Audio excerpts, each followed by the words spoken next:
YouTube channel. Yeah. Today, I've not been, I wasn't in the market. Yeah, but I left in pending orders. I had my buy limit at 26.34. At 26.34. Just like I told you that when the market keeps on trading above 26.34, expect more what? Expect more buyers. So I placed my buy limit at 26.34 and I left my orders there. I gave them TP and stop loss. After some good hours, I just checked actually a few minutes back. I found when my orders had already hit take profit, and I had already made some good money. Yet even I wasn't. Yet even I was so busy, but I made my analysis and then I added in pending orders and then I left the chat. So colleagues, this is how it is. Just like I told, just like I told you on Monday, there's money in this field, but that money is for people who will not give up. Money is for people who are not going to give up, and people who are going to try so much to see that if there is any opportunity of being in any learning session, they make sure that they don't miss it out, and making sure that at least they don't spend any day without looking at the charts.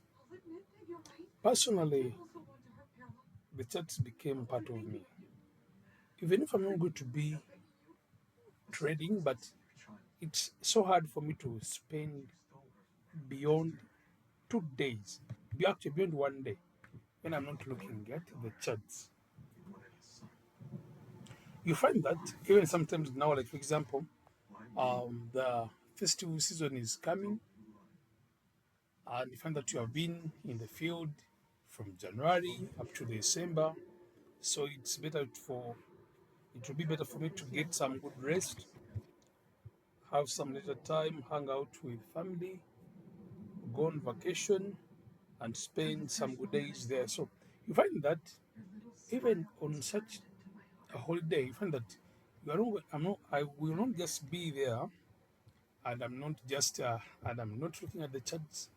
I just end up finding myself looking at the what? Looking at the charts. Why? Because I have them made them part of me. When you make the charts to be part of you, they also make themselves part of you. The charts also give itself itself to you. But when you try to be in the charts today, tomorrow you are off, spend weeks and weeks, even if you are busy, let's try to make sure that at least you don't allow a week to go when you have not made any analysis. Because doing that, it will be helping you so much.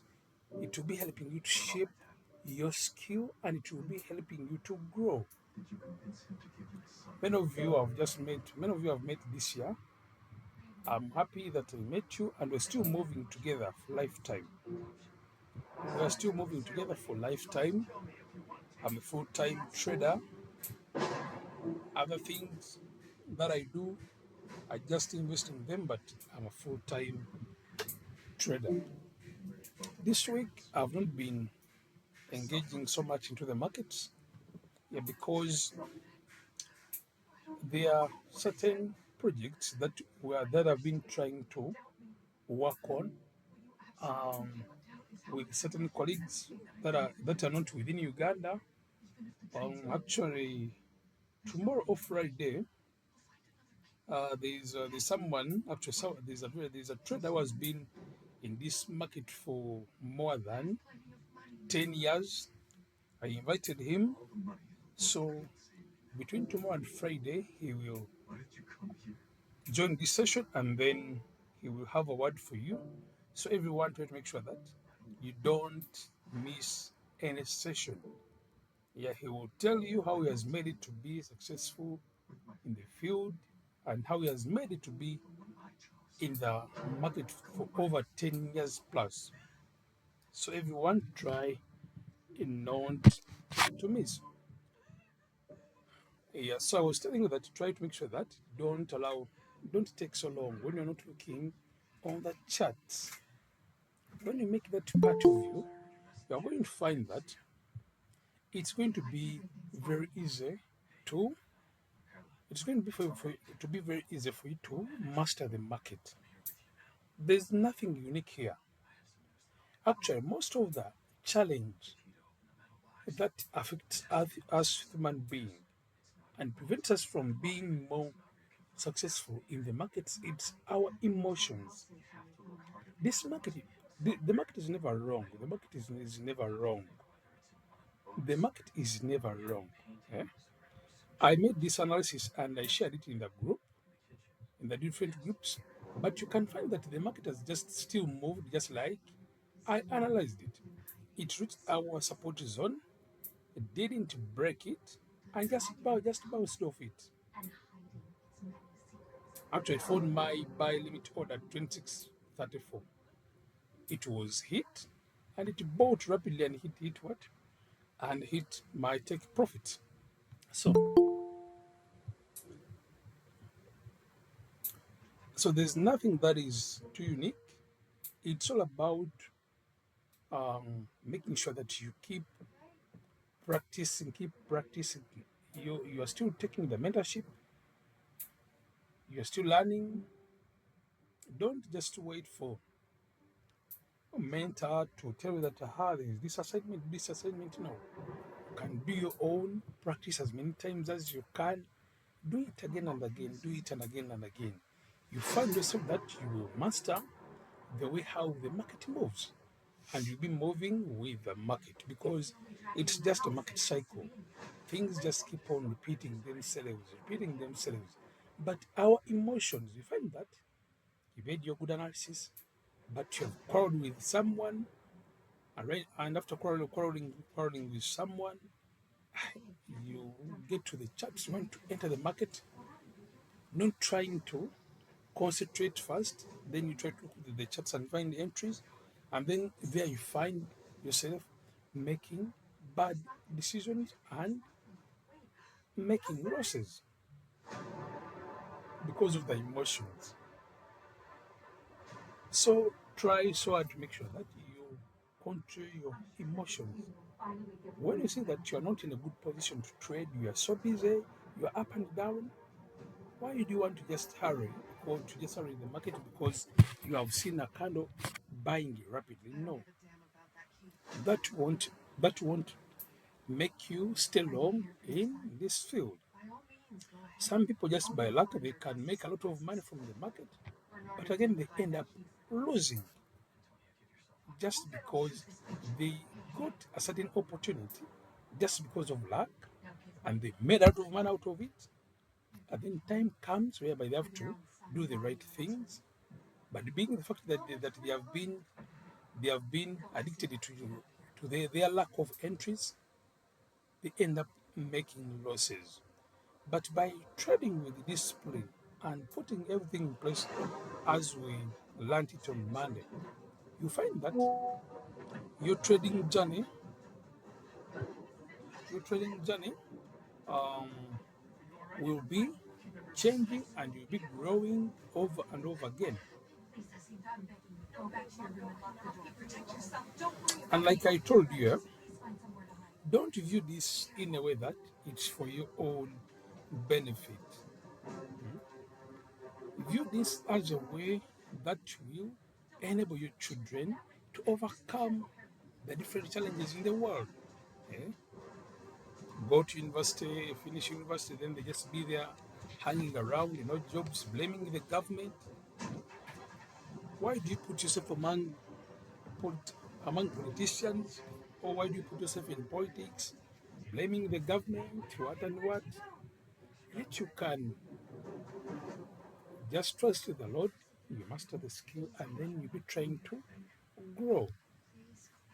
So everyone, try to make sure that you give in your best to master this skill Personally, by the grace of Christ, I'm going to keep on doing all the best I can to see that I can share all the knowledge that I can.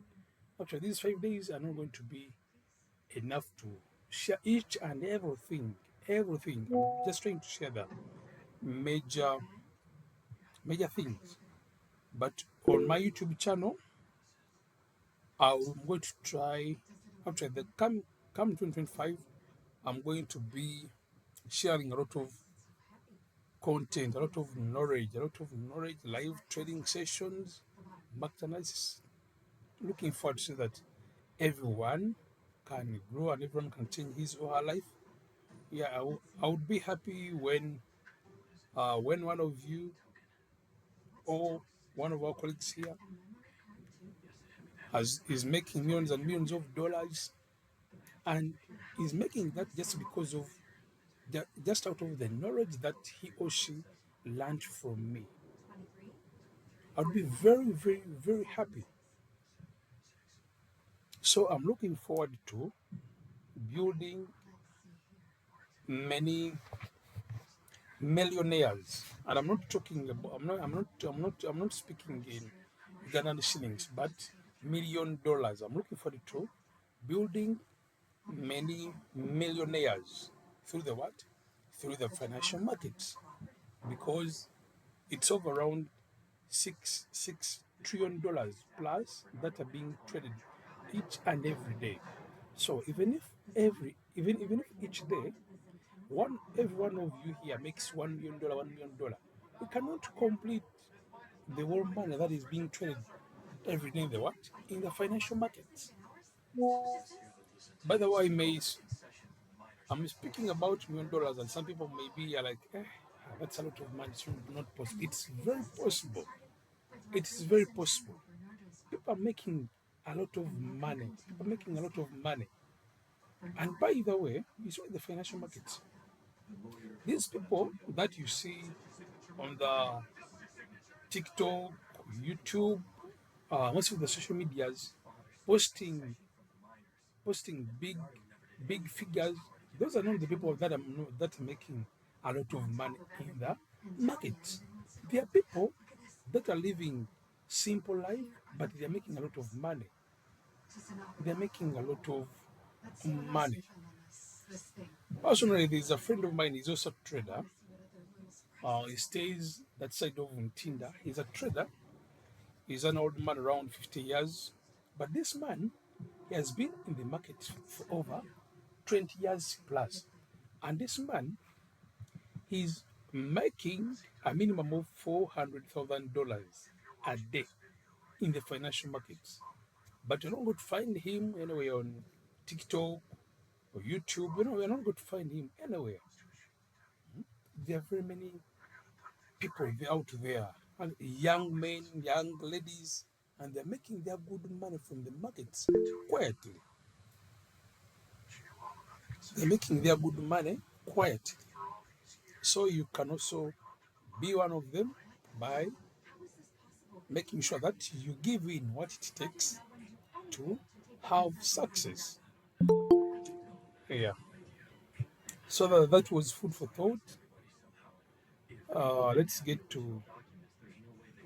Yeah, I'm serious. Emma is asking that $400,000. Yeah, $400,000, 400,000 US dollars daily.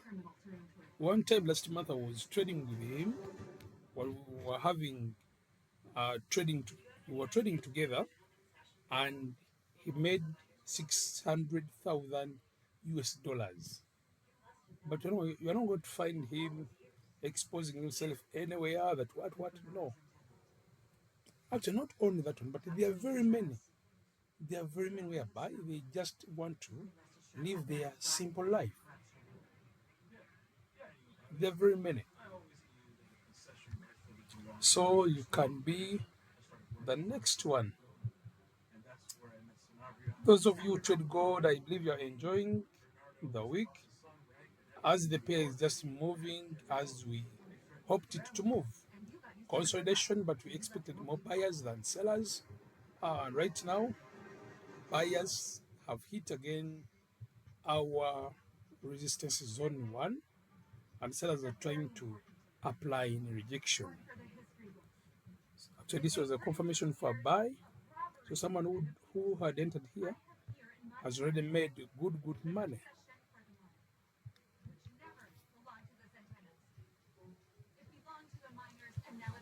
So let's get to the topic of the day. So now this is it. Um, most of the traders, they are good in making top-down analysis. They make their analysis and they enter on H1. They make top-down analysis from week 1, D1, or their data analysis from D1, then H4, H1, and they enter. But there is one time frame that many people ignoring. There is one time frame that many people ignore, and that time frame is the M30. Personally, the moment I realized that M30 is a unique time frame for market confirmations, it changed my trading. It changed my trading a lot. People ignore M30, but most of the things that take place on higher time frames are first refined in what? In M30. So most of the books do say that you shouldn't trade lower time frames. There's a lot of noise, but personally, and I'm speaking this from experience, personally, I recommend someone having confirmations from M30 because I've been trading using M30. I've traded using M30 and I have seen successful trades, and most of my trades have always been making money. M30 is a popular choice among price action traders. Actually, most of the price action traders, when it comes to price action traders, M30 is a unique time frame that we shouldn't ignore because it offers a unique balance between short term and longer term market analysis. It has a lot of importance. It has a lot of importances. It's like between it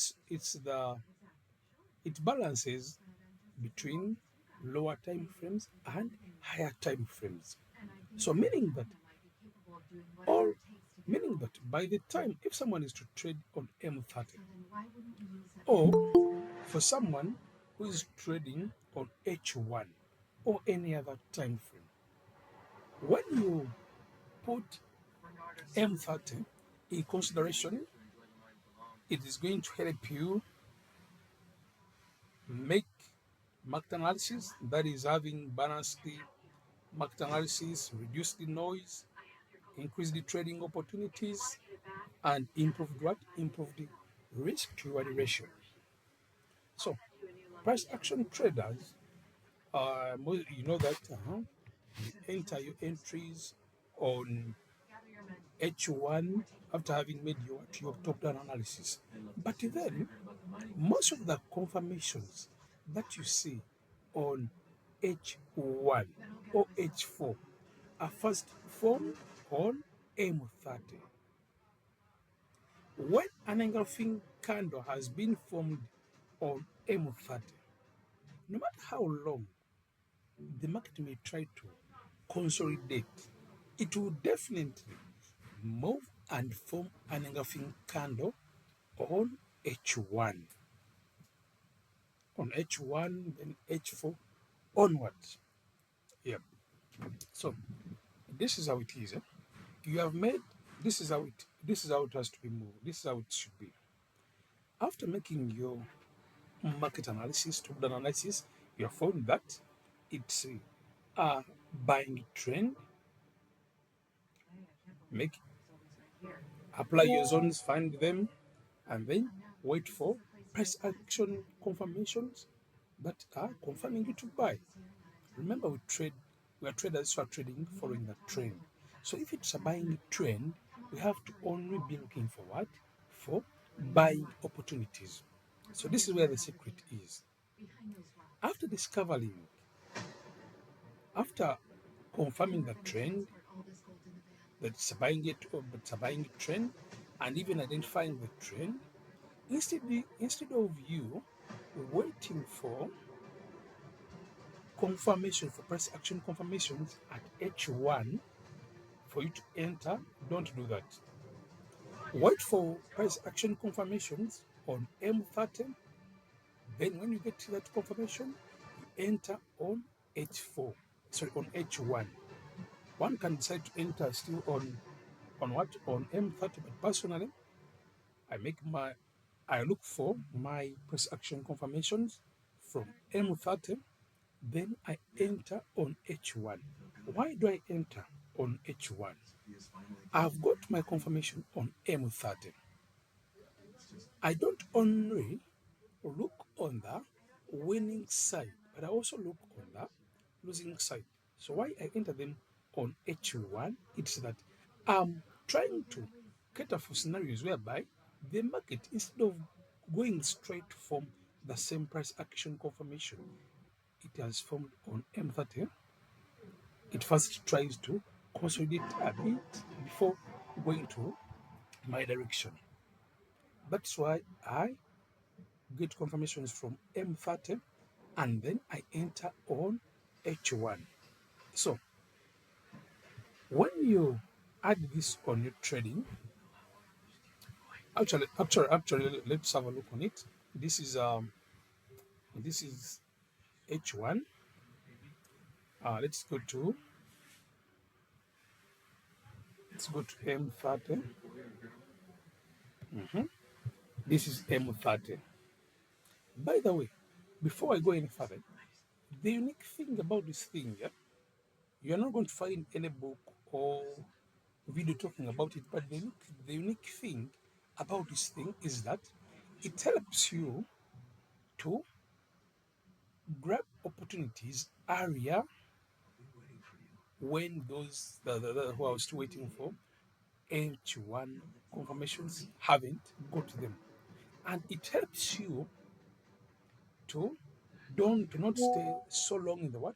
To not stay so long in the market. Because by the time the market has formed an engulfing candle on M30, you already confirmed your trend. Now, like for example, a good example is here. Let's not just speak. Mhm. Mm. A good example is here on the live market. Mhm. I believe everyone can see my arrow here. This is M30. When you look here on M30, I had already analyzed this market, that this market was moving in a sideways market structure, and it had its support zone 1 at 26.34 to 26.37. By the way, this zone has been in existence from last week. For those of you who attended last week's Mark Weekly Market Analysis, I believe you remember that. So this was my support, and then this was my resistance. So for those of you who got, for those of you who analyzed this market and then you compared my analysis with yours, and you also confirmed and also applied this support zone and this resistance, by the time the market moved here, if you are on M30, you would have got this confirmation. I believe you can see that here, this market came at our support zone and then it closed with an engulfing bullish candle. This was a price action confirmation taking place from a support zone. So if we had got this confirmation.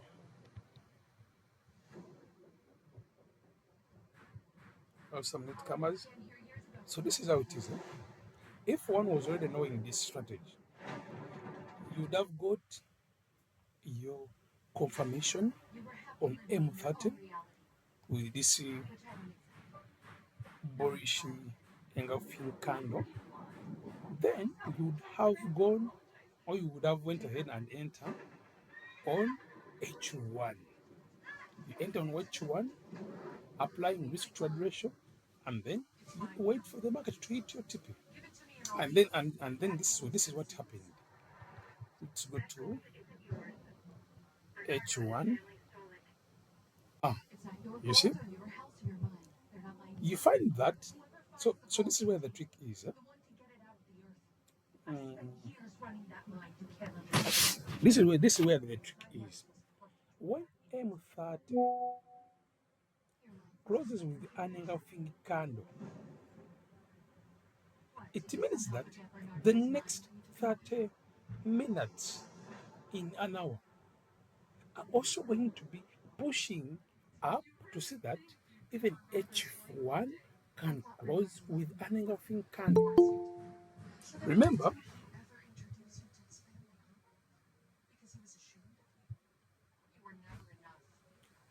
remember, um, according to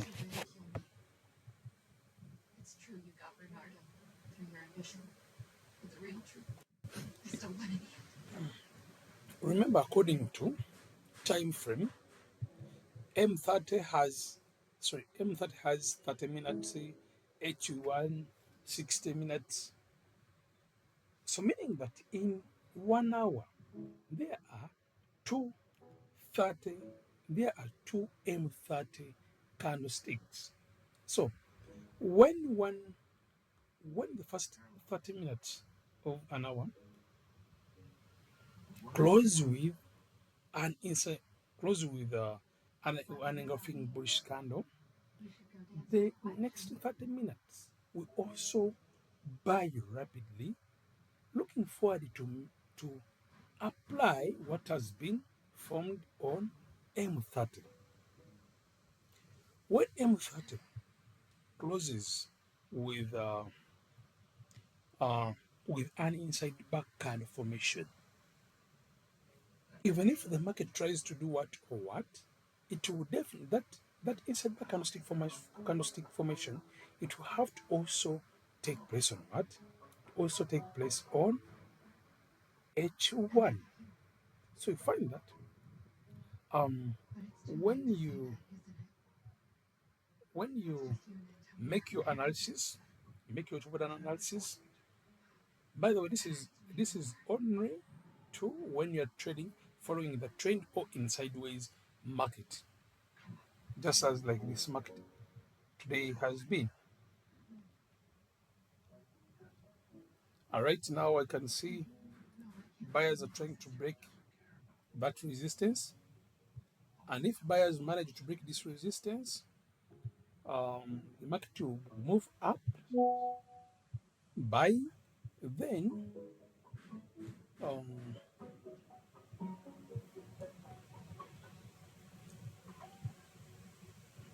no,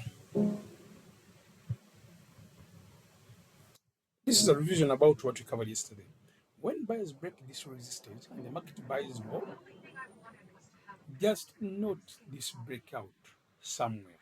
When you note it somewhere, later in future, when the market comes back in this area and you get any buying confirmation, you just go ahead and what and buy, because that was what that will be a retest, and breakouts are good to trade on retests. On retests are more stronger than when the breakout has just done what um when the breakout has just happened. So that's how you can wait for the breakout. I'm still telling you, most of the times what takes place on H1, first takes place on M30. It first takes place here. Just like you have seen this engulfing candle. So for someone who was already knowing this strategy, this trick, would have got this buying confirmation and then would have entered. By the time, let's first see how many candles. One, two. So here someone would have hit to TP. So one, two, three. How many buying candles? One, two, three. Three candles. And then there's that fourth one that is still moving. So let's go to H1. So those are three candles, meaning that for someone who is a scalper and is a day trader, as long as the market was still far from resistance, when TP got hit, would have re-entered again with another entry with good risk and money management and risk to reward ratio. So would have entered again. You find that someone who was focusing on the confirmation on M30 would have had here like five trades. Someone who is a day trader would have had here like five trades. And with the five trades, you can find that uh, within this scan and this candle, like four trades hit take profit, then one hit stop loss, and then if he entered again, still would have hit take profit. So you find that would have already have made money, which someone who is waiting for H1 confirmation hasn't made that money. I believe you can see here, this is H1. H1, you find that by the time H1 closed with an engulfing candle, for someone who got area confirmation from M30 would already be having some good money secured. When this one has just got what? When this one is just getting confirmation. And by the time he's entering, for him or her would first get, for him or her would first get stop loss, stop loss hit. If he or she was having, if he or she was having what? Uh, tight stop loss.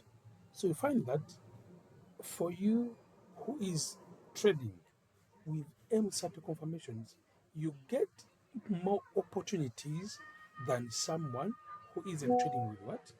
With confirmations from M30. By the way, the other thing that I realized is that um, the other thing that I realized is that M30, even it doesn't only offer more trading opportunities that can help you to get out of the market earlier when you have already hit your target, but it also respects price action very well. Just there's something that H1 does, M30 also does it. Actually, it's almost like it's like between the shorter time frames and the longer time frames. So for it, it's just like they're in between, meaning that it when it comes like to day traders, as most of you are day traders, when it comes to day traders, M30 um gives you a good balance between shorter time frames and longer time frames, which helps you to avoid a lot of noise and have a balanced trade between longer time frames and shorter and short what? Longer time frames and lower time frames and longer time frames. And then when you compare the time someone who trades with confirmation from M30 first, the time he or she will spend in the market is small compared to someone who first waits for confirmations on what? On H1. So the trick is just simple. You just look for, make your analysis and trade in the direction of the what? In the direction of the market. When you do that, then you're going to find that you will be having consistent profits. Just like today it's been a sideways market structure. Ah,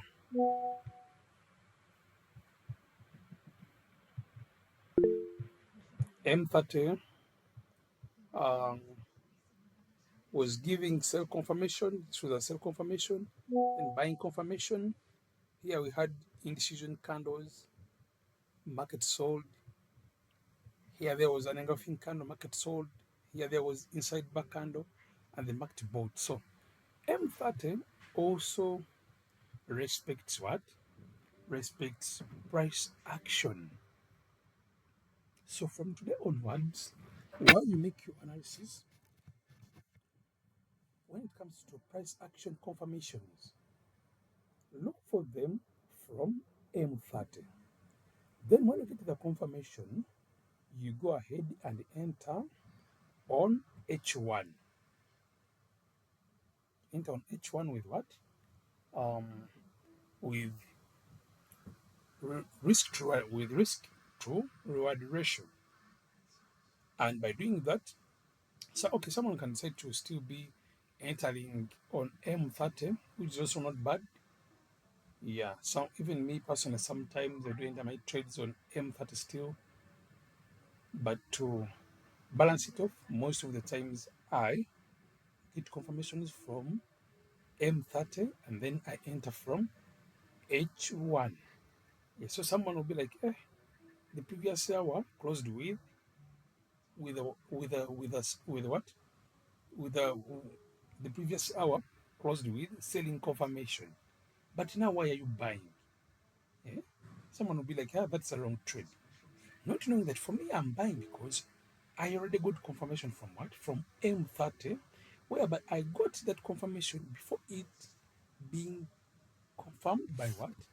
By H1. So by doing that, you find that you'll be having a successful journey of trading. Oh, yes, Brian, raising a hand. Yes, because now I'm kind of getting confused. You're kind of what? I'm not understanding you well when you say I get the confirmation on M30, then Mm. I enter on H1. Does that mean that after M30 closing, I now like here we get that engagement income. I wait for that hour to close, then I enter. Does that Oh, no, no. It's like this, huh? The moment you say the moment the M30 kind of closes and gives you a price action confirmation, immediately you go and enter on what? On H1. Yeah, you don't need now. Like for example, right now it's a 650. So let's assume that but the kind of from 6 net to 630, that kind of let's assume that that candle closed with an engulfing selling candle. So when you see that if we had a selling candle that had closed with selling confirmation on M30, we would have went ahead and enter straight away on H1 our entries without waiting for this current hour to close and then you enter. By the way, sometimes you're going to find that um, the sometimes you're going to find that the next 30 minutes might be the next 30 minutes might move so fast and even hit your what and even hit your take profit. You may find that you have already had an you have already had a good entry which has already made you some money before that hour doing what before that hour closing, but just that you took entry within the last 30 minutes or in the beginning of the 30 minutes when the previous hour closed with a price action confirmation. So, Brian, do you get me? Yes, yes, now we are together. Okay, that's good. Yes, so MSAT is very important. Don't ignore it. Um, don't ignore it. Just try to. So, so the next thing, like, is the next thing is about entries, like how you manage your take profit and stop loss, and then um,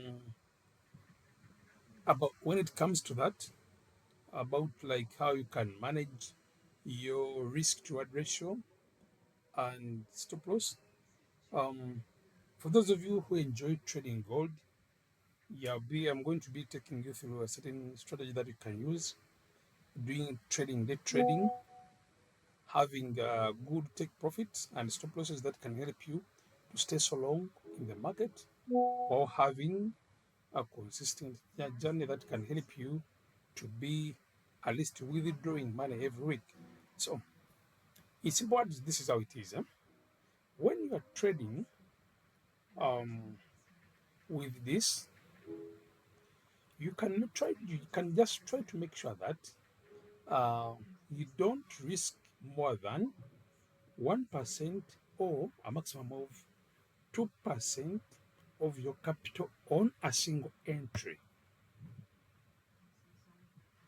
I'm repeating. While trading with price action confirmations on M30 and entering on H4, sorry, on H1, you make sure that you don't risk more than 2% of your capital. This is about position sizing. I've got your confirmation and now you want to enter. When you're entering, don't risk beyond 2% of your what? Of your capital on a single entry. 2% now, like for example, um, let's assume that your capital is $100. You've got confirmation you want to enter. 2% will be $2, meaning that you wouldn't risk more than $2. You don't risk more than $2. And then, by the way, the other thing that people do ignore is the risk to reward ratio. There are two things: position sizing and risk to reward ratio. The moment you try to apply position sizing and risk to reward ratio to your trading journey, you find that you'll be you'll be making money and you'll be having beautiful trades and you'll be doing what? And you'll be growing. And then it will not only help you to be making money, but it will also help you to trade with discipline. One of the simplest ways actually that can help someone to trade with discipline is trading, having position sizing in place, and risk to reward ratio. Risk to reward ratio, uh, actually, that is in risk and money management. When it comes to risk and money management, there are two things that matter a lot in the market, and that is um, position sizing and risk to reward ratio. Position sizing, this is what you should do. I know, like sometimes we may have in some entries, and you see that the market is trying to go against you, and then want to give big stop losses. Okay, it may benefit us, but most of the times, when you try to trust your analysis, when you make your analysis very well, and you trust your analysis, and let's assume that you have made your analysis before me sharing mine, and then after me sharing my analysis, you see that you are having good analysis in coordination with mine. It means that the next thing that you have to is trusting your analysis, because even my analysis has confirmed you that you are having a good analysis. I have a friend of mine here, a brother of mine here. He's called Ben. Yeah, he's also alive here, but some time back, one day I was just there. I had made my analysis, but I hadn't yet shared it in the. And this brother of ours sent me his market analysis. I couldn't believe it that he had the same market analysis just like mine, same resistances, same supports, and I was surprised. He did that there several days, and we find that his analysis was in line with my analysis, and the moment I could share mine, he could just confirm his analysis. So, if you're also like that, the moment I share my analysis, you just confirm it with yours. Or if you already made your analysis, then you're already trading. When I send mine, you confirm it with yours, then you just be good to go. Don't don't allow fear to put you off. Don't allow fear to put you off. Respect what you have analyzed. Don't go against it. Don't go against what you've done, what you have analyzed. Because if if you are wrong, then let the market judge you wrong. And then you will revise your market analysis, and then you'll be able to find what went wrong, and that will be helping you to keep moving. So that is it about M30. Yeah, right now I would like to use this next hour um, going through position sizing and risk to reward ratio.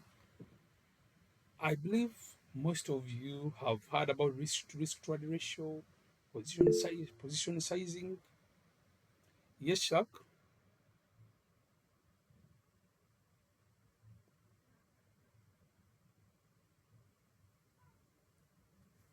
My brother, you're raising your hand. Yes, now, Mr. Coach, I remember Mm. you teaching us that it is better to do the analysis on a bigger time frame, then you Mm. put your trades on a smaller time frame. On H1, right? Yes, now you are telling us it's better you can do analysis on minute 30, then you do your entries on H1. No. What I'm telling you is you make we call it top down analysis. And top down analysis means starting from the higher time frames, coming to lower time frames. Yes, Yeah. And this is how it is. You start from, now if you're a dead trader, you start from D1, you find the trend and strong support zones, then you come on H4 to find supply and demand zones, and then you come on H1 to look for trading opportunities. yeah, So that's how it is when you are making your analysis. Start from D1 for the weekly market analysis. You start from week one, but for your daily trades, you start from D1. Look for the trend, and then the strong support and resistance zones. Then go to H4, find supply and demand zones, and then come to H1 and look for trading opportunities. Isn't it like that? okay, I've got you. Yeah. Then what I'm telling you is after making your analysis, and then you come to H1 to look for trading opportunities. Don't just wait for H1 to give you trading opportunities.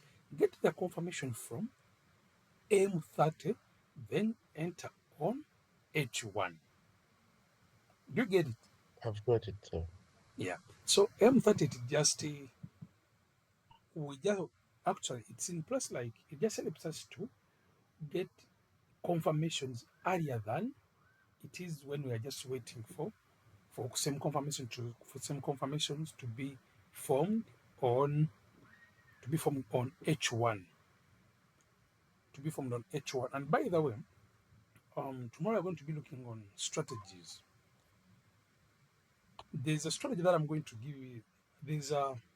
I'm going to give you another trick that we can add on to this trading with confirmations on H1 and then on M30 and then entering on what? On H1. Yeah, so I'm not telling you to make your analysis on lower time frames, but make your analysis on higher time frames and then just use M30 as confirmation time frame and then enter on what? And then enter on H1.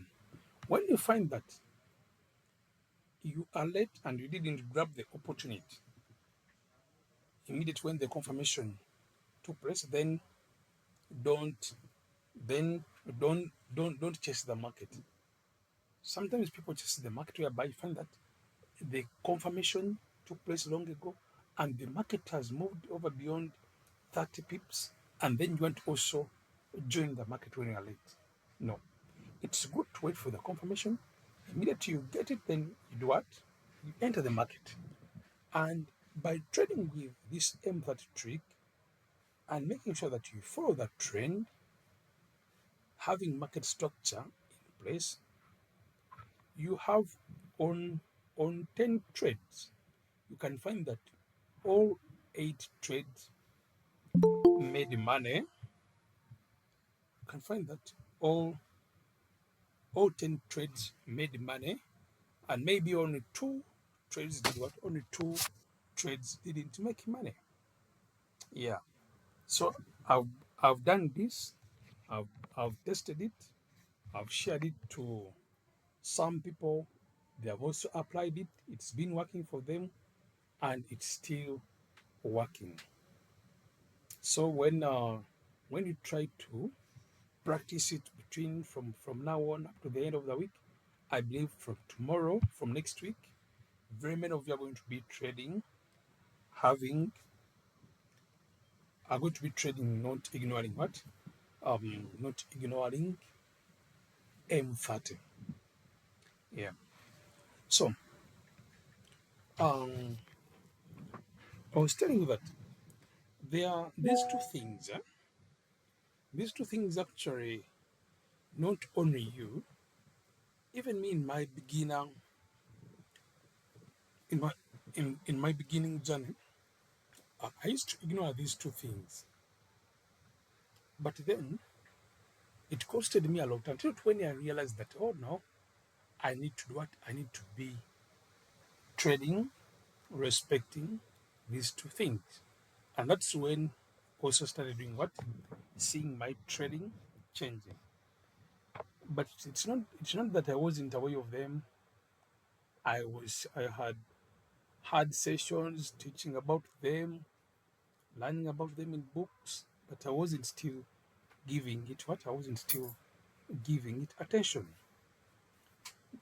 This is about risk and money management. When it comes to risk and money management, it's important because it it helps you to build discipline and consistency.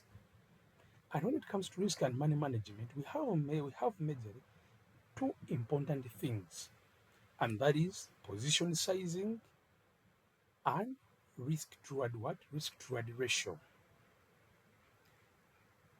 Position sizing, it's about how you manage your money on a single trade, on a single position. When you place one order, that's one position. When you enter the market the second time, second order, the second order, that's the what? That's the second time. So position sizing is on the orders that you do what? On the orders that you place on the chart. Sometimes, actually, maybe if I used to say that the position sizing is too tight, but then after a long while, I discovered that it's the best way to trade, and it doesn't only give you peace, but you trade with comfort. And with position sizing, you don't just trade anyhow. You wait for confirmations and then you enter the market. So this is how it is. For all your trades, don't ever enter the market and you're risking beyond 2% on a single what? On a single order. You have got a buying confirmation, it's a buying trend, and then you want to buy, you place a buy order. Before placing the buy order, first calculate your 2% of the risk and then know where you're going to apply your stop loss and then also apply risk trade ratio. When you try to make sure that you trade with position sizing of not beyond 2% of your capital on a single trade, it is going to help you to trade with discipline, and not only with discipline, but it will help you to trade respecting your daily trading plan. Daily trading plan. Uh, this is a this is a detailed information, having your take profit and having your maximum drawdown, and the maximum drawdown. This is the maximum loss that you can make in a day, and then it's having also your it's having also your daily target. So before you, when you're trading with position sizing, before you enter the market, you are going to know how much you're risking because your trader will trade respecting position sizing, and then you will know what you are targeting to what you know what you are targeting to make. And by trading with position sizing, you're going to find that you can just have a few trades, and the few trades have helped you to hit your daily target, and you close your phone or your laptop and you go and do other things. Then, if the market was against you and then you hit stop loss, it will help you to have controlled risks, and you are you are respect and whereby you don't go beyond your maximum drawdown in a day. By doing that, it is going to help you to be to stay in the market for so long, whereby if today has not been, all days are not the same. All days are not the same. Just like how our fingers are not of the same length. So, if to for a trader who is trading with position sizing, if today has not been a good day, you can and you have hit your maximum drawdown in a day, the next day will come. It makes you good money. You make even beyond. You make even beyond your daily what? You make even beyond your daily target to cover up the loss that you made yesterday, and that will keep you moving. Because what matters in the market is capital protection. When you have when you trade protecting your capital, it helps you to stay so long in the market and you don't miss out on good opportunities. Not to just enter the market, you are not trading with discipline, ignoring don't you don't respect position sizing, and then in just a single day, you just blow the account. The next day, the market comes whereby it's very sweet, and you'll be like, hey, how I wish that yesterday I had closed area, that would have made even a lot of money. So to avoid that, just please and please try to make sure that you trade applying position sizing. It is going to help you to build discipline and consistency, and it will also help you to get rid of bad trades earlier. You had a bad trade, it has hit stop loss. Just relax and find another what? Another good opportunity. So like sometimes one may try to be in the market. Sometimes one may try to just be in the market and then you find that you're having losing trades. You didn't plan for them. having losing trades and hold, hoping for the market to get back.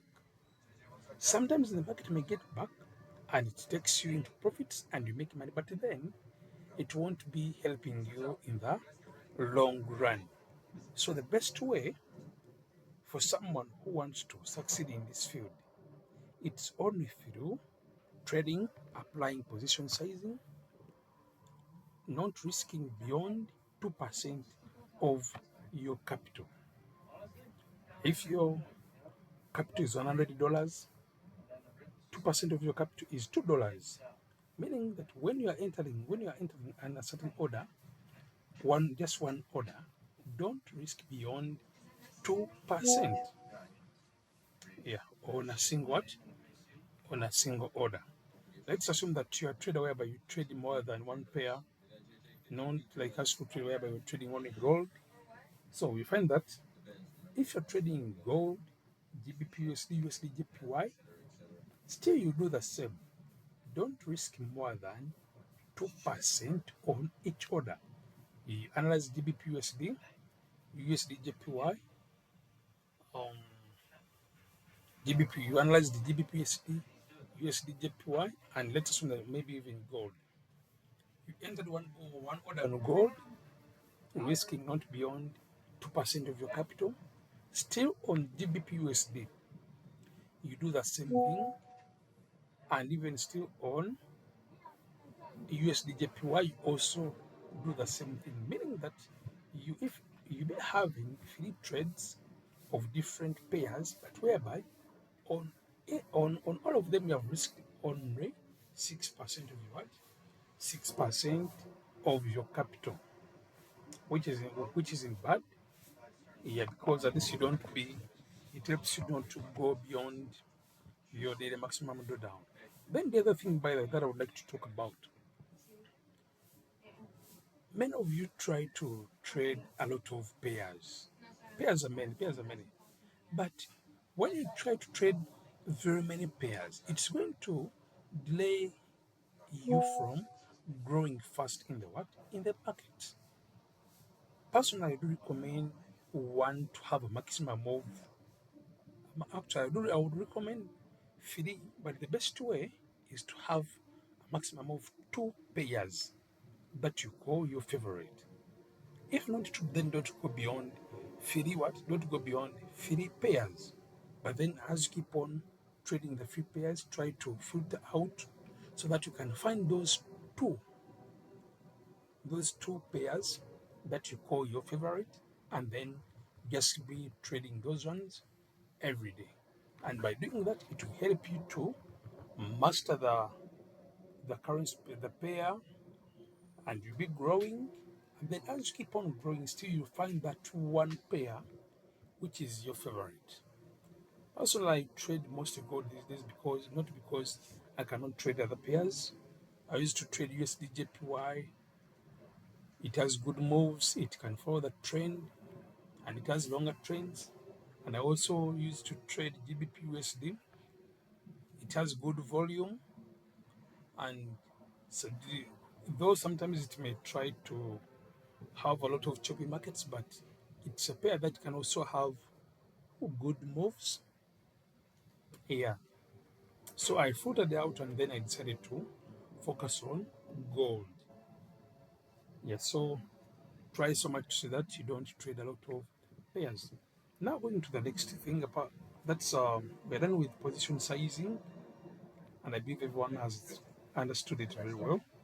The next thing is risk to reward ratio. I'm sure this is not just new to all of you, but being the fact that we are humans, we over ignore or underestimate this what or undermine this thing about risk to reward ratio. Trading with risk to reward ratio is crucial for managing risks and maximizing potential profits. And not only that, it helps you to improve risk management, increase the profit potential, and enhance the trading discipline. So, you find that you are used to making your analysis. After making your analysis, then just enter the market anyhow. Just like there's a certain group like the group where Hope, Joseph, and others are. I think it was what today. Joseph shared screenshot whereby he had made good money. I think it was yesterday. But I asked him that, but do you trade with risk to reward ratio? Because I saw that trades whereby and I imagine that if this person is trading with, let's assume that $200 or $100 or $300, this person wouldn't be, this person that is not doing what? I imagine that if this person, I assume that if this person was trading with capital ranging from $200 to $300, for him to have these trades, even if they made the profits, it means that he doesn't trade with applying risk to reward ratio in place. I could tell that because I could see the profits on your trades, and then even if it's been a beautiful day, the best way that can help you to grow is to trade with risk to reward ratio. If don't take entries. By the way, I'm giving this a lot of attention because I know many of you face it. I've ever done it. I was there before, whereby you just make analysis and then after getting the confirmation, you hurry and enter the market without doing what? And enter the market, and then you forget, and then you don't apply take profit and stop loss. Sometimes you may enter the market with it, and then the market hits stop losses earlier and then goes back in your direction. But then the best way that can help you to grow your account and to make money and good money in this field is through trading with risk to reward ratio. Before entering the market, first see, first confirm how much you're risking and how much you're risking to, how much you're looking forward to make. I've told you that on a single order, if you're entering one order, don't risk beyond 2% of your capital, meaning that when we put it in the other side of risk to reward ratio, it means that for someone, so when we put it on the other side of position sizing, for someone with $100 capital, if you are entering the market on a single order, you are looking forward to risk $2, but then looking forward to make a minimum of $4. Sometimes you are going to just enter the market anyhow, and then the market takes you into big losses. You keep holding for the hoping for the best, but then that will make you miss good opportunities, even if sometimes it may be profiting you. But the best way is to trade on a single trade and not risking beyond 2% of your capital, and then applying risk to reward ratio of 1 to 2 minimum. 1 to 2 minimum. You're risking $2, or let's assume that your capital is $1,000, you're risking $20. You should be, if your stop loss is in $20, then take profit has to be in a minimum of $40. $40. Don't have, don't try to avoid having small take profit whereby the stop loss is big. Stop loss should be small, whereby take profit is big. Take profit is at least twice. And then one thing that you can do when the market keeps on moving towards your take profit, you can do what we call break even. You are risking $2, you are targeting $4. When you see that the market has given you $2, there are $2 running, at least you move stop loss and move it to entry point. When you move it to entry point, um, let's assume that um,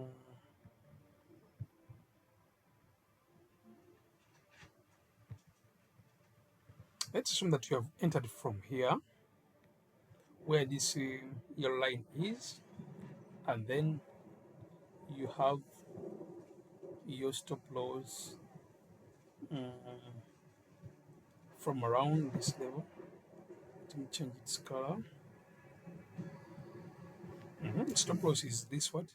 Stop loss is this yellow line, and then take profit is twice. Take profit is somewhere around there.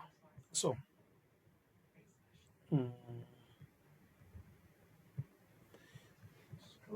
after entering here,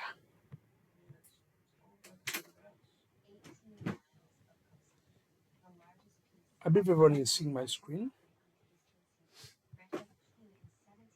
After entering here with this SL, then this is your TP. When you find that you are targeting $4 or $40, and you find that there are $20 already running, don't panic to close it out all. You can move stop loss from down where it is and you bring it to entry point. When you bring it to entry point, you will have done what we call break even. Someone is raising a hand.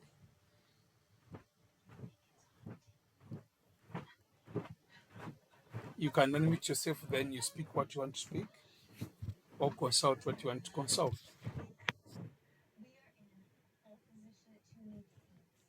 No, it was by mistake. Please proceed. Okay, brother. So I was telling you, they are actually these things people ignore them a lot, but they are these things that enable successful traders to succeed. Take profit, stop loss, break even. Take profit, stop loss, break even. Not actually. Let's call them like um. Yes, Brian.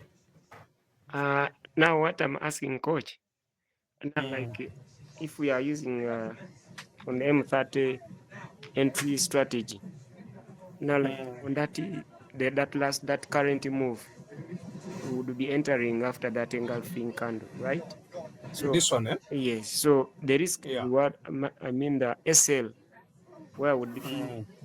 Where would I be the best position to put the SL to match the risk to what ratio you're talking about, This so what federation. percent? Yes, because I look at that candle as being big if you put it below. Yeah, it's big. So this is how it is. Eh? Remember, you are a day trader, meaning that you are looking for daily profits. So I wouldn't advise you to put your stop loss below the support. Most people do advise that, but then the best way would be when you enter from here, stop loss, don't risk beyond 2% of your capital, and then take profit should be twice of what you are risking. So when the market moves you out quickly, as long as you had your confirmation, right? Then you can enter again with what? With same take profit with the take profit and stop loss of what? Of risk to reward ratio. So this is where the trick is. When it comes to risk to reward ratio, um, when you do it in a round of like 10 trades, for a trader who is trading with risk to reward ratio, let's assume that you have had 10 trades, and on the 10 trades only, and on the 10 trades, you are risking um, you're risking $20, and then 6 trades hit take profit. When 6 trades hit take profit, you will be in $120. Then, then if 4 orders hit stop loss, that would be $80. That would be $80. Let us we're assuming that four trades hit stop loss and risking $20. So when you subtract, we're calculating this in a range of 10, in a round of every 10 trades, whereby someone can say to be like, me, I'm going to be applying take profit and SL, but then I'll be checking and monitoring to see how my 10 trades have performed. There are people actually who are now like the, there are some people whereby they were having challenges when it came to respecting their market analysis, risk to ratio, and then I gave them this trick, and then they started applying them. Actually, I'm going to share even the screenshots in the group. Like our brother Paco here, it was today, sent me whereby, let me check there. Hello, mentor. Today I woke up at around 4:30 a.m. and did my analysis and secured about $17 and realized GBP, JPY formed the W pattern, and that is the a double bottom, and on H1 and H4 and on H4, and then went for buys, and then all my TPs hit. So um and then all his TPs got what? All his TPs got hit. So he was having um he's trading with take profit. So this is where the trick is. When you're trading with take profit and stop loss, take profit and stop loss, you're going to find that there are those days whereby the market will hit all your take profits and you have made more money beyond your daily target. And then the other unique thing about it is that when stop loss is hit, it helps you to not go beyond your maximum drawdown. So my brother Brian asked me about here.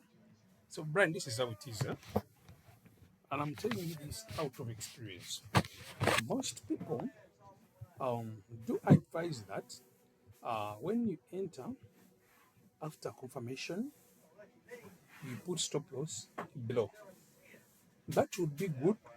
Whereby, actually, let's assume that you have got this confirmation, and then according to your capital, uh, the only thing that you have to do is making sure that you use lot sizes that are in line with your capital.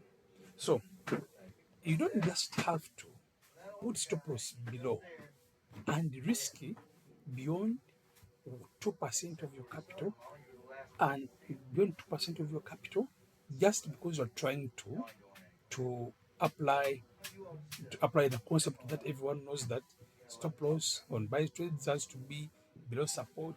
No, for the traders, what you have to do is that just make your trades, so just make your entries so tight, not so tight like in like so tight, but make sure that your entries, you are not risking beyond 2% on the single entries. You find that even if you have had like more than 10 trades, you find that you'll be making profits most of the times.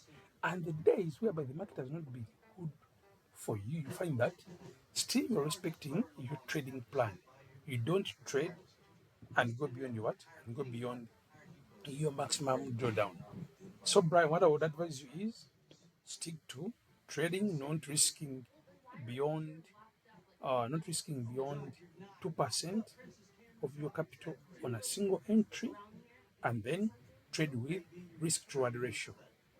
So I was still giving an example. We had we had an example whereby we had 10 trades and 6 trades hit take profit and 4 trades hit stop loss. So the 6 trades they made, each trade was making no, this is how it is. When it comes to risk trade ratio, if you are risking $20, you have to look for to make $40. So if 6 trades have hit take profit, it means that they have made $240. 6 trades, and you are targeting $40. Our tip was $40. Then let's assume that 4 trades hit stop loss and you're risking $20. 4 trades, that is going to be around, that will be $80. So when you subtract $80 from 140, you have $160, meaning that you will still be in profit. Now let's look on the very bad side. You have had 10 trades and 6 trades, they all hit stop loss and risking $20. So stop loss will be in $120. Then let's assume that only 4 trades hit take profit and they made all, and we're targeting $40. You would be in $160 if only 4 trades hit take profit. So you would be in $160. So you find that when you subtract the stop that 6 trades that hit stop loss, totaling to 120, when you subtract them from the 160, whereby our trades hit take profit, you find that um still will be having $40 as what? $40 as profit. Let's assume that it's been a bad day and like all 8 trades hit stop loss and only two trades hit take profit. 20 by 8, that is 160. Then 40 times 2, that would be 180. So that would be 8. You find that you'll be having a well controlled, you'll be having a well managed trades when it comes to risk to reward ratio. And just that will keep you moving. Even if today you have not made good money, but the more you keep applying that strategy, the more you keep applying this strategy. Actually, in this session, as you're learning new things or as you're mastering certain things, the only thing that I would request from you not to forget are these 2 things: position sizing and risk to reward ratio. Those 2 things are very important when it comes to succeeding in this market. People give a lot of attention to strategies, mastering a lot of tricks, but the major secret it's rotating around position size and risk reward ratio. Because when you keep applying them, they will help you to protect your capital and they will help you to not just enter the market, but you will actually they will help you even to only be looking for good opportunities, not to just be there, not to just be there.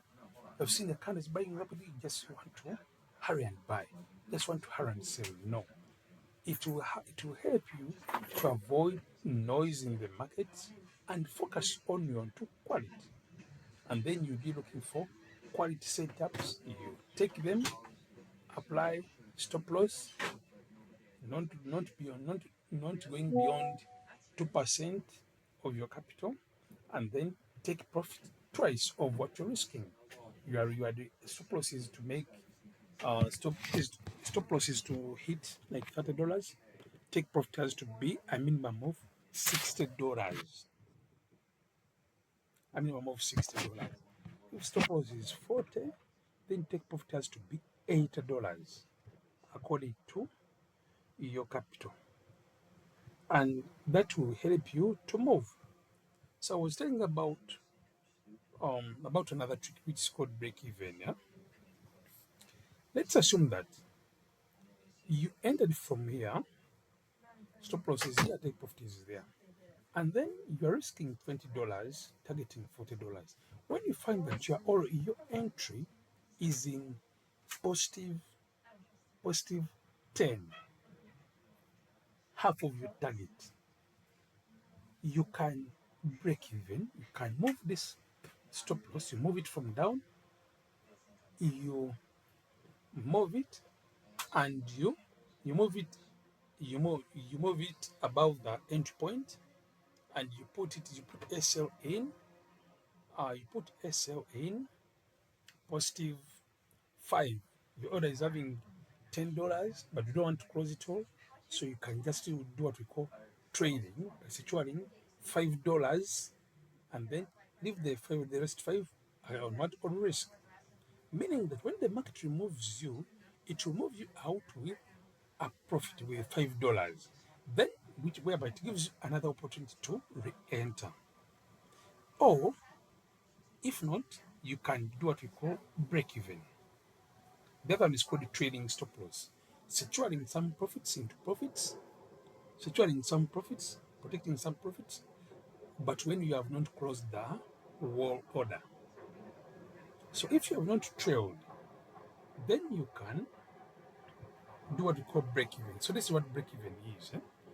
You entered from here at the red line, and you see that your order is in five is in $5 in profits. So you can just move stop loss from down up to the entry point, meaning that at that point you don't be risking anything. If the market moves you out, it will move you out with zero profit and zero loss. That's what we call break even. So by applying break even in your trades, and then um, trading stop loss, then risk reward ratio, position sizing, it will take you a few months for your trading to do what, to change. Then the other thing is about trading stop loss. Trading stop loss, it means you keep protecting some profit. You start where the stop loss is below here. Then you see that your order uh, is in $10, positive $10, and you're targeting $20. Don't don't just leave all the $10 open. Move stop loss and protect at least $5. There are $10 which can close them out, but like, no, I'm not closing them out. Let me just do trail stop. Let me just trail my profit. You protect some $5 and then leave the order to keep moving. When the market keeps going to your direction and then it goes to $15, then still you can what? You can protect either $10 and then leave the 5. So when the market moves you out here, it will move you out with the profits, and even it will also give you an opportunity to re-enter. Meaning you can re-enter here, applying the same thing, position sizing, and then risk reward ratio. You enter. So when the market just continues moving in your direction and then it hits take profit, that will be good. But then when you still keep on trading, you find that you have more trades whereby even if a sudden trade comes and the market hits your stop loss, but being that you have been trading with take profit and SL and not also break even and trading stop loss, you find that you'll be still be in profits. There are those trades whereby the market will go straight and hit you, take profit, and there are those trades whereby the market will buy and give you some profits before hitting your take profit. Like you're targeting $40, the market moves to $20, and then you just be there relaxed, you just be there waiting. Let me just wait. No, at least break even, and you'll be risking nothing, or trail stop loss by protecting some profits instead of you just being there waiting for your take profits to be hit. So by doing that, you can minimize the risks while you are looking for to do what? To maximizing profits. So there are like five things. The major ones are two: position sizing. You don't risk beyond 2% of our capital on a single order. Then risk to reward ratio. And risk to reward ratio, it's very simple, whereby it has to be in coordination with position sizing. If you're risking not beyond 2% of your capital, it means that your SL has not to be going beyond that. Then take profit has to be twice. And then you don't forget break even. Break even and trading stop loss. When you keep applying those position sizing, risk to reward ratio, and then break even, then trading stop loss, yeah, therefore, when you keep on, make sure that before you enter the market, you plan for those four. You find that it will not take you a long time for your trading journey to change from being a losing trader to a profitable trader, and a trader who is consistent, whereby every week you are withdrawing money. Every week you are withdrawing money. And it's very possible. It's very, very, very possible. Every week you can be withdrawing money when you are applying those four things. Don't allow emotions to get you off topic. Sometimes, like, we are disturbed with emotions. Like right now, we are moving on with this seminar. You are learning, and many of you, your trading is going to change. But you find that after like a few months, people will want to do what? People will go back to their indiscipline. Actually, just like right now, we were here. The market gave. Let me show you something. Yeah, this is M30. Let me show you something that I just told you earlier. I believe everyone is seeing my screen. When you look here, this market on M30 bought up to our resistance zone 1. Then there was this indecision candle, followed by another doji. All these were taking place from a resistance place. So this was a good confirmation for someone to take a sell entry here, because the market has been moving sideways. So if someone took an entry here, a sell entry would have entered with stop loss. So if someone got this confirmation here of these indecision candles taking place in resistance zone, would have sold, and you would have sold on H1. Let's go to H1 and see what is happening.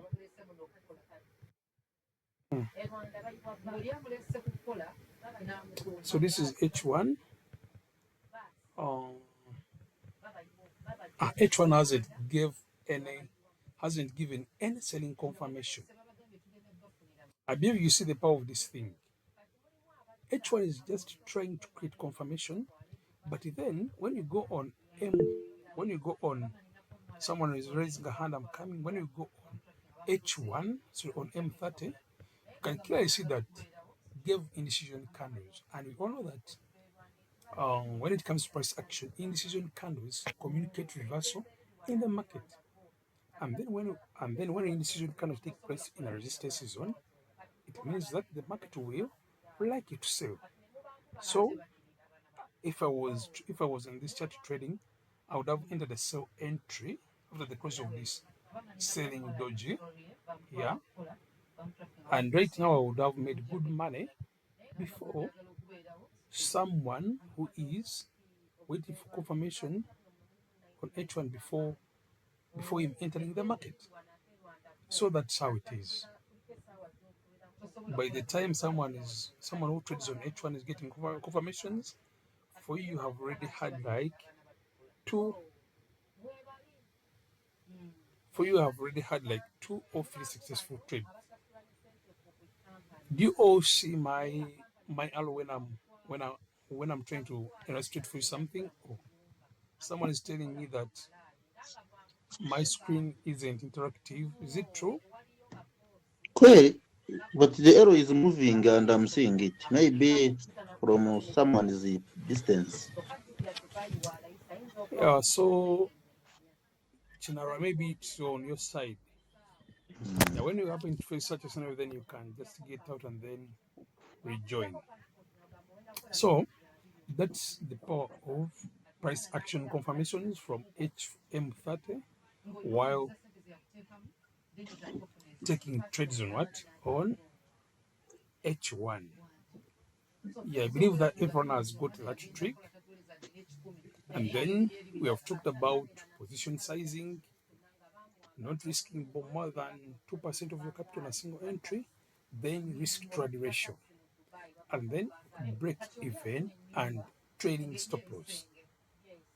Trading stop loss, by the way, um, to talk more about it. One time, I bought gold and I trailed that order for over like 2 days. My target my target was $200. It was a swing trade. My target was $200, but then when I found that the market is having 50, the order is having $50, I moved the stop loss and then I moved it up and I protected the $20. Meaning that if the market had moved me out, it would have moved me out with stop loss, but stop loss in profit. It would have moved me in $20. But then the market kept on going in my direction. It went to $60. I moved the stop loss to $40. Then when I realized that the market was still moving, still in my direction, what I did, I just kept on adjusting stop loss. I reached it to 80. It reached it to $100. I moved the stop loss to $80. It went to $130. I moved the stop loss to $110. And when I realized that it was almost reaching my take profit, what I did, being the fact that I was trading, I was like, no, let me adjust my stop loss. I adjusted my stop loss to risk trade ratio of around 1 to 4. I adjusted my take profit from $200 to $400, and then I just kept on focusing on trading. I traded the order. I traded to 230. I traded to 210. I traded to 300. I traded to 270, and then I traded that order up to 1,000 something dollars. I remember I shared that order like 1 month or 2 months back in all the groups. Yeah, so um, when you keep on trading with break even, take profit, break even, trading stop loss, you find that there are certain trades that you are going to get, and you will make beyond your risk trade ratio of 1 to 2, beyond 2 times of what you are risking, and you find that even if the market, you find that you become like find that even if the market sometimes is trying to hit you out, it hits you out with a zero loss or a small one or a small loss. And by the way, um, what you do when you get your confirmations, you just stick to that. When the market moves you out, you can do what? You can wait for further confirmation and then re-enter. Or when it moves you out quickly, you can still do what? You can still re-enter or wait for that 30 minutes to see how that 30 minutes is going to close. Then you re-enter. So by doing that, it will help you to have a consistent and successful journey in trading. And those four come first come first before strategies. Yeah. Even if you master the best strategy in this world, but you don't have those four in place, you don't respect position sizing, you don't respect risk trade ratio, you will not be consistent and will not stay for lifetime in this field. But having those four in place, risk trade ratio, money management, break even, trading stop loss, it will help you a lot and you will trade comfortably. Not to make your market analysis and again you enter the market whereby you be like someone who is on oxygen. You be like someone whereby you be like you have someone who is in intensive care unit. Like actually it gives you comfort of what?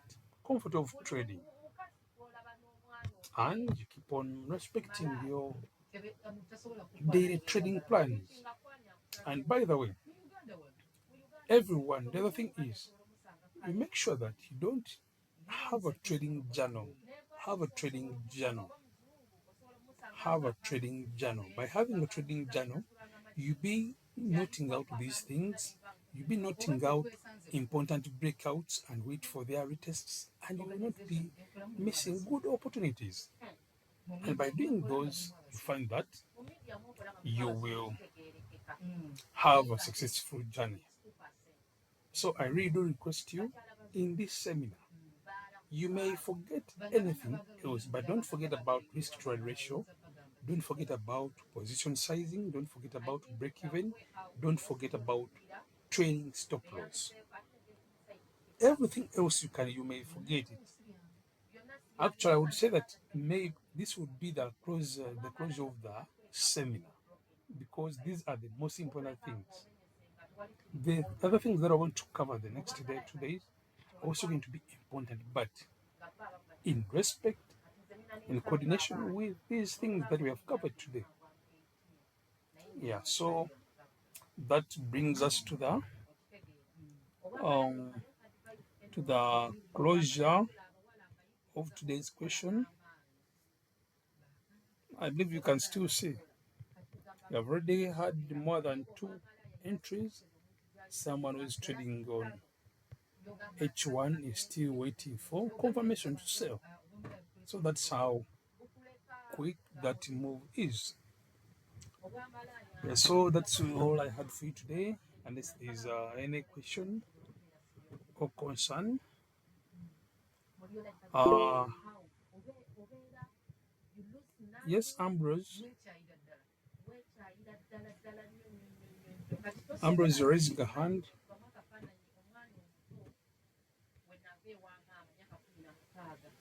Yes, Ambrose.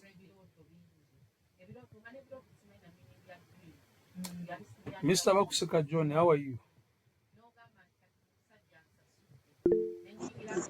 I'm fine. How are you, Semi? How is the going? I'm good. I'm good. Are you mastering something? Oh, Yes, I'm mastering. I hope to be better very soon. okay, that's good. That's good. Just hope you Yes, apply what you have learned. yes, Yes, Ambrose, coach. you're raising a hand. Yes, there's something I wanted to inquire from you. Mm, You have told us the trading using all those tricks. You have told us the 2% of your capital should be risked at every single entry. So mm. so now, how many orders should someone place if at all you have a capital of $100? How many orders should one enter into? Actually, I'm someone who, when it comes to entering orders, Yes. Um, I don't recommend okay, like someone actually like I was speaking the language whereby I speak in language of trading gold. Yeah, Yes.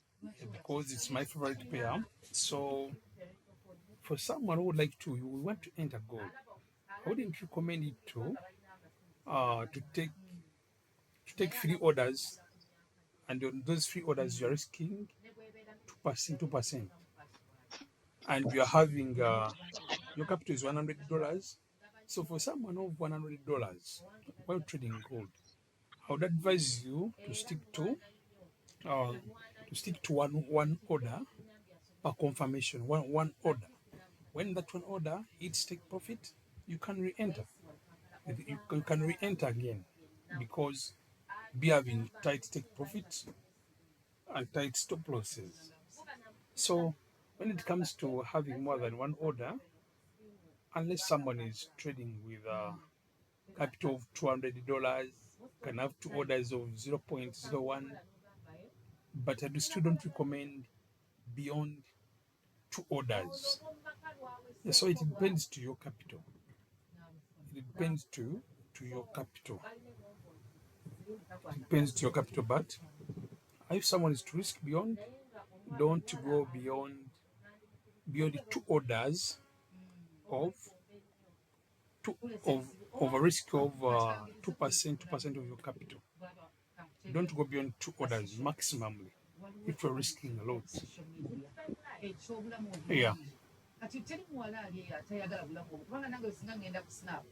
Thank you. Yes. You're welcome. Yes, Desmond. Yeah, good evening, everybody.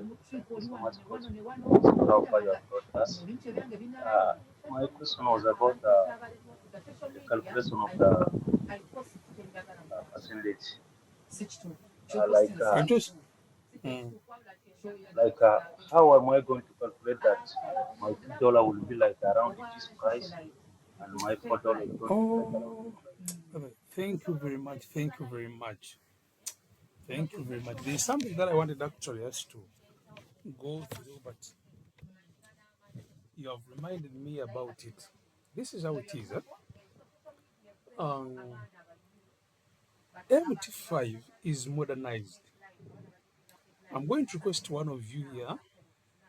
Mm,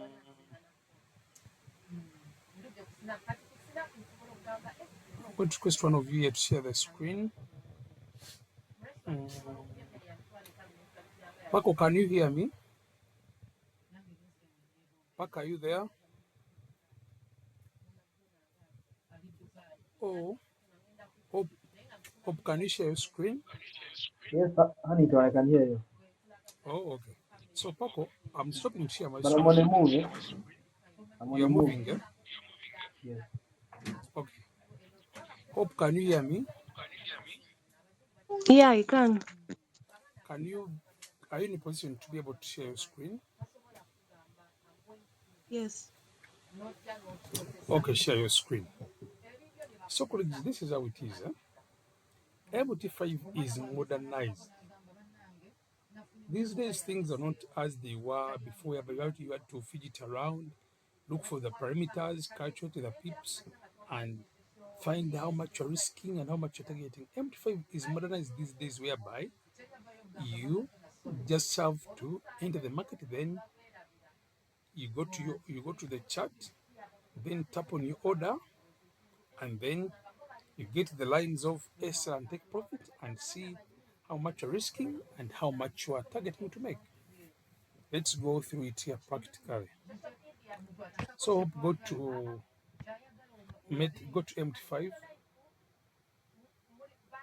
So everyone, I don't expect you to still move, enter the market again without having take profit and sales. Oh. So I can see here our sister here is practicing on a demo account. Um, so go to, I see already you're already having your counter trades of a buy and a sell. So go to chart. No, go to USD JPY. Go to USD JPY. Mhm. So this is how it is. When you come on in the go to H1. So when you come to the market and you have got your you have made your analysis. By the way, first go to M30 again. I do hope that everyone can see exactly what I was trying to tell you. This is USDJPY. I think you have displayed it very well. When you come in here on USDJPY, you can clearly see that M30 had already gave a confirmation, a buying confirmation, whereby it formed a pin bar and it formed an inside backhand formation or haram, which is confirming us to buy. So if someone had entered on H1, would already be having money. But when you go to H1, H1 hasn't given that confirmation. Hope go to H1. You see, H1 hasn't given that confirmation. But by the time H1 is going to be giving confirmation, for us who trade with our confirmation, this would find that we would already have a successful trade already. So this is how it is. Huh? After having made your analysis, and then you want to enter the market, let's assume that you want to buy, you place your order, hope place a buy. So after placing your buy, there is that horizontal line on this side. They be showing you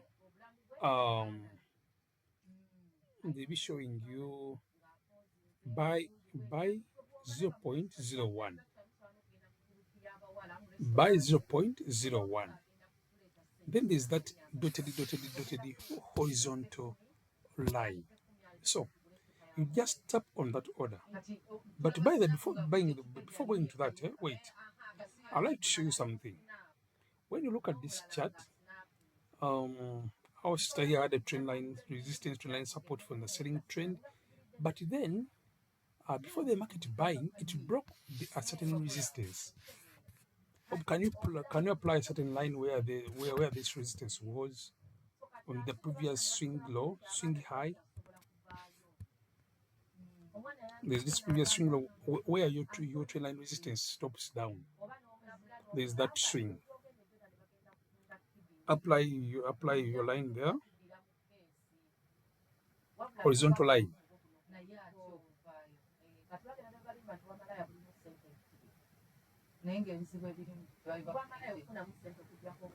No, there is a swing high for resistance. No, that's not a swing high. Yeah, there. Yeah, there. So when you look here, there was a resistance at that zone. The market later broke it. It bought furthermore, and then it started selling.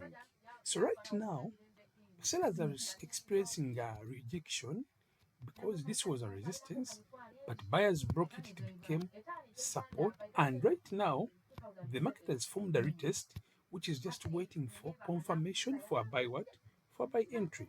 So that is a retest of that is the retest that you learned yesterday. And that's how best you can get breakout entries by waiting for retest. So there I would just be waiting for a buying confirmation because that was a resistance, market broke it, it became resistance, it became support, and now it has retested it. So any buying confirmation will give a go ahead for buys. So let's go back to our topic. Hope first remove those white lines.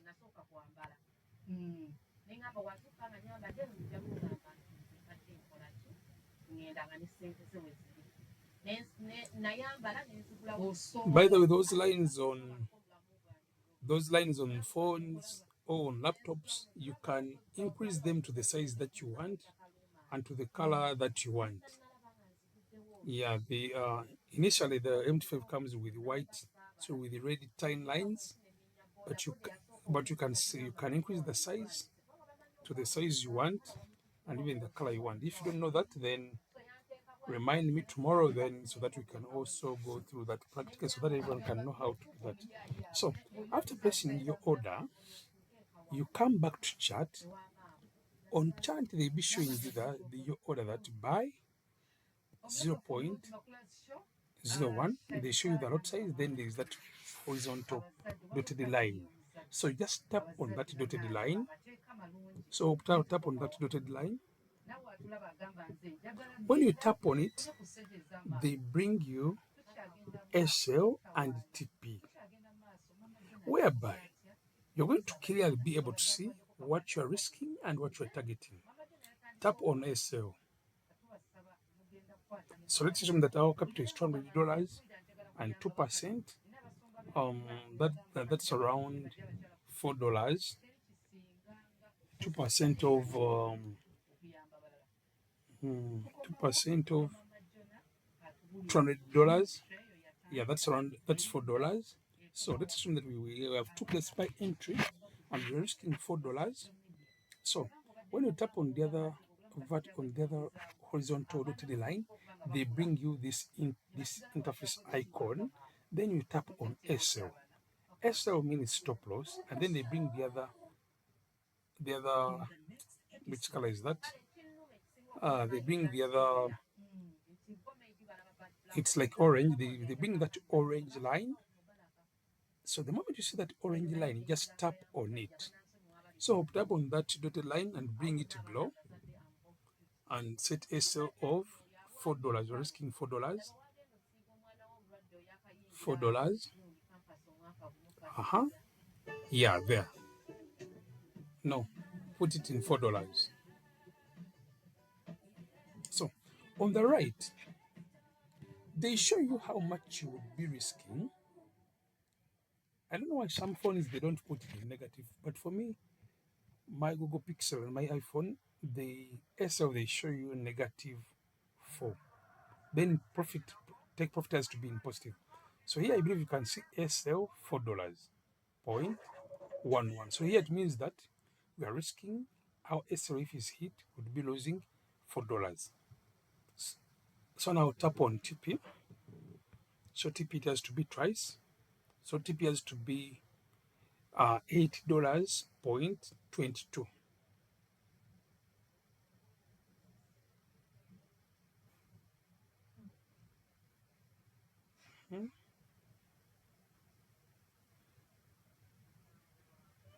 I think it's around there.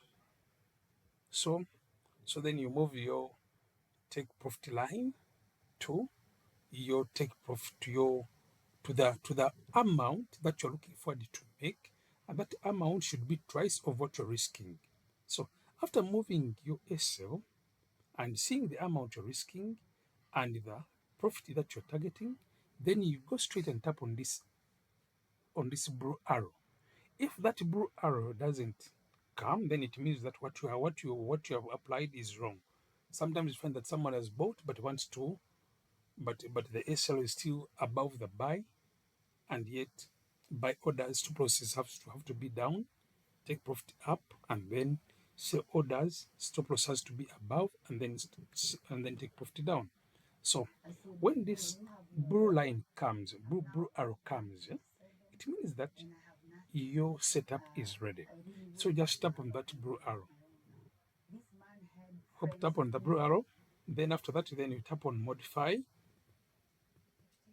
Then when you tap on modify, you have already set your take profit and stop loss. So when you come back on the chart, they'll be already there. And then anytime if stop loss is hit, it will be removed. Then when the market goes into direction, then it will go straight and hit your take profit. So that's how simply you can set take profit and stop loss without fidgeting so much. Desmond, have you got it?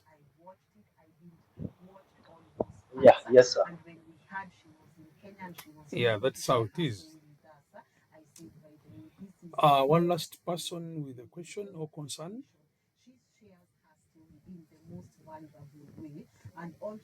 Anyone else with a question?